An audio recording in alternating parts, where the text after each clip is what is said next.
Hello folks, right now you're looking at my Windows desktop with a bunch of things open. What I'm doing right now is compiling the course and plugins pack here.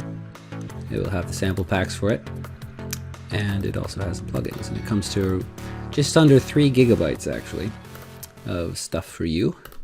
But I want to tell you where to put them, which is something you either have to figure out on your own or you can have a very handy lesson from me. So these are all 32-bit plugins. If you know about the difference between 32-bit and 64-bit in programs, it's just the amount of memory you can handle. So 32-bit is still relevant, especially for VSTs. But yeah, these are all 32-bit. It's better if they're 64-bit if you have a 64 system, but it still works just fine. So what you have to do for 32-bit plugins, and it even finds 64-bit plugins in this folder, but you go to Program Files, and then you got to go to Steinberg VST plugins. Seems a bit random, but Steinberg made VST plugins folder. So yeah. Anyway, what you do, you get DLL.dll. It's application extension, right? And this just runs as its own thing, right? Some of them need a picture to be with them. This is the interface for Dillset. But others, most can just kind of be plopped in. They have a picture contained within the code. So what you do is you just click and drag into here. But there's another place too. You can either put it in VST plugins here, or there's another folder here, Steinberg VST plugins, 64-bit plugins.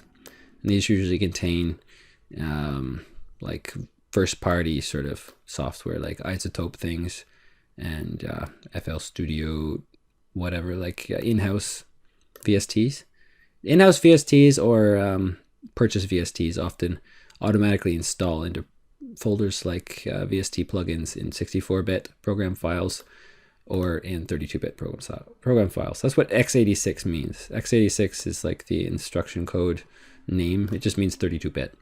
And then if it doesn't have that and you're on a 64-bit system, that is 64-bit. If you're on a 32-bit system, you won't have this x86 there. In fact, you'll only have one program files folder. So that's how you can definitively tell if you're on 64-bit or 32-bit. But in the end, it doesn't really matter. And if you're using mostly 32-bit plugins, you should probably run the 32-bit mode even if you're on a 64-bit system. In a perfect world, everything would be 64-bit because 32-bit systems can only use up to 4 gigabytes of RAM, but actually maybe even less. But 64 gigabyte programs can use a lot, something like 32,000 gigabytes of RAM, which I don't know if we're going to ever reach that level of RAM needed. Well, maybe someday, 100 years later, but definitely future-proof for sure. But that aside, that's that. I'm sure some people didn't know about that. But yes, Steinberg VST plugins is the easiest place to put it. But we also have to journey into ImageLine. So ImageLine in 32-bit is just going to be FL Studio 11. And I just have all the other stuff I have. I used to use FL Studio 11 mainly. And then until FL Studio 12 came out. And that is in the 64-bit program files. But if you just installed FL Studio for the first time and it's 12 and you're on a 32-bit and there's only one, then it's going to be in 32-bit underneath ImageLine, which is the company. Click that. Got FL Studio 12.1 here. And you got the other folders you can just ignore. Double click. And this is why, like, there should be like a guide when you first start up the program because it's quite complicated. But yeah, you get into here, then you go to plugins and then VST. So VSTs is where all the plugins go. I just put them in Steinberg, and I actually had to take them out of here in order to fix a problem I had for a little bit. But you just click and drag that into here, and then FL Studio 12 can find it.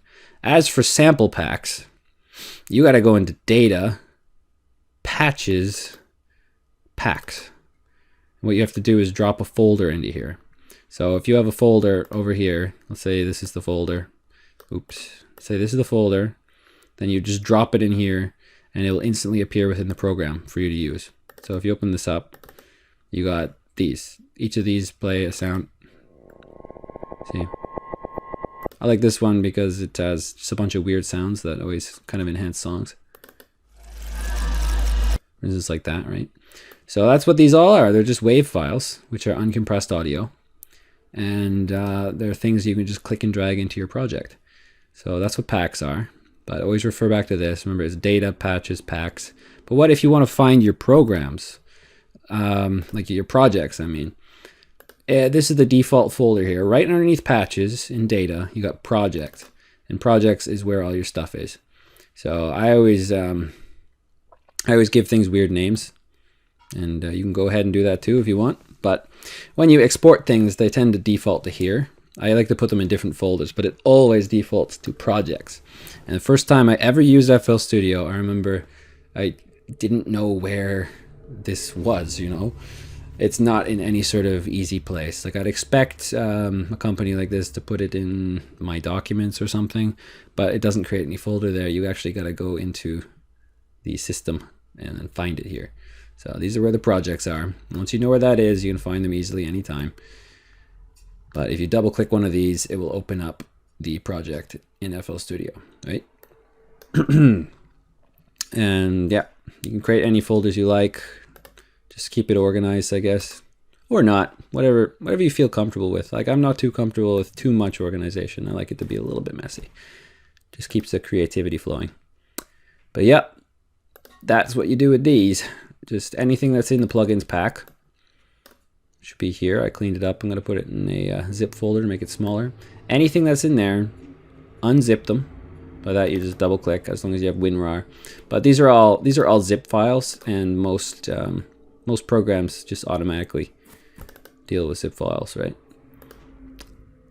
So most operating systems, I mean, like Mac and Windows both have their own unzipping utility, just not unRARing. This is WinRAR. Oops. So that's that, pretty much. Those are plugins, and now you know how to install them. But how do you use them once you're in the software? So let's open up FL Studio 12. Yes, run it on this computer, please. Let's open it up and let me give you a gander. Usually they'd be in this plugin database, right? And they are, I guess. But I had an issue, not a super common issue, but the issue was that every time I tried to put an effects plugin, every time I tried to put an effects plugin into the mixer, like this, and then let's say this distortion, this wouldn't load. It would say, oops, can't load it. You put it in the channel mixer, and it would put it here. And I obviously didn't. There's no rhyme or reason why it would do that, but computers, you know, they do that.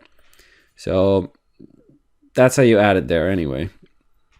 That was my problem, so I had to delete plugin database in my file system, and now I have to restructure it. But for now, I just have a big list.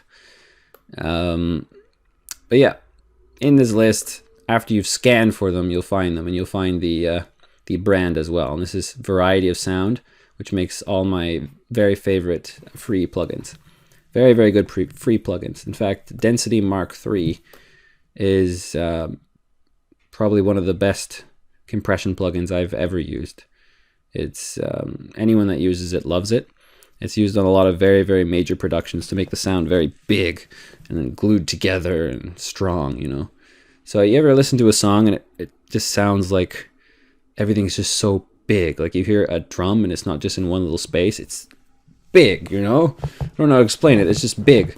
This has presets and the ability to make things sound really, really big.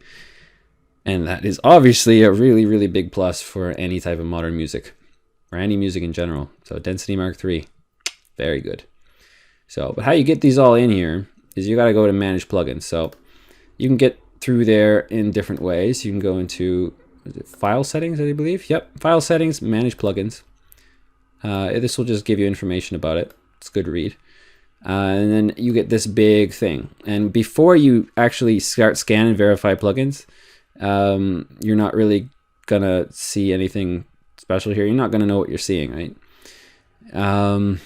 And your program is not going to know about any new plugins. It's just not going to know, right?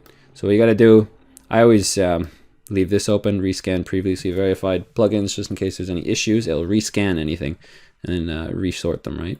But verify plugins, right? Always verify. That sorts them into effects and generators, which is very important. And then you hit start scan. Always do this. It will scroll through all the folders you have set up to find things, right?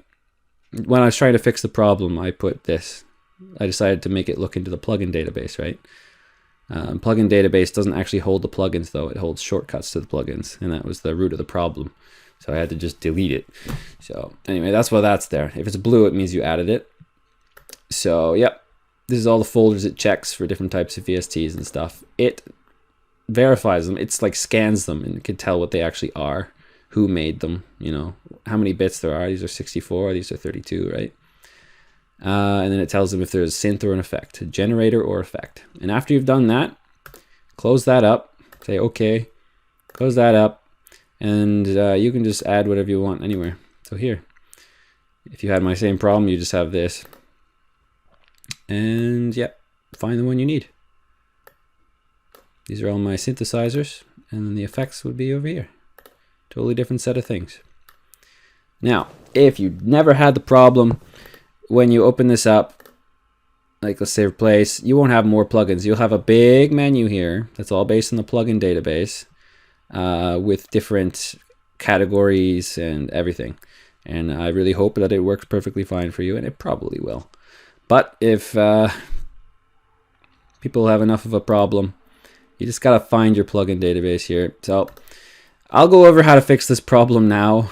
I just really hope no one has it. Oop, that was wrong. Okay, here.